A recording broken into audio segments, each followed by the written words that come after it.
I have here two of those glorious orange paperbacks that Penguin used to put out. Two books by Muriel, the famous English writer, and they both came out in 1960, but they really couldn't be more different.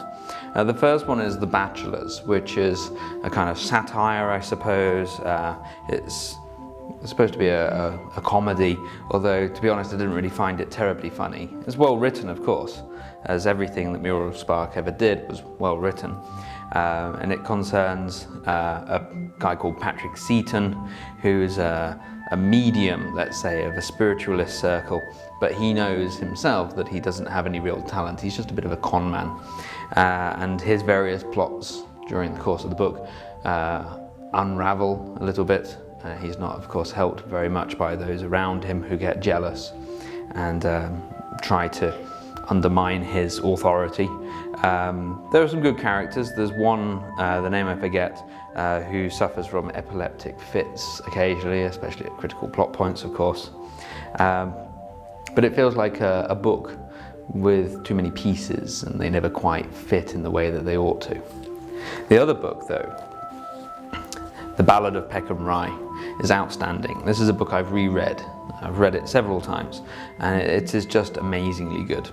The main character is a guy called Dougal Douglas, who is brought into a company to add an artistic vision to the proceedings, and he basically is the devil, I suppose you could say.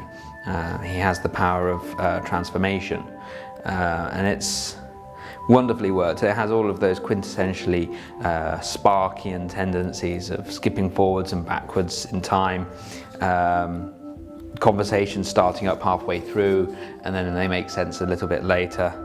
I love, for example, at the start of chapter 2, when Dougal Douglas goes for his interview at this company, Meadows, Mead and Grindley, which is a very English name.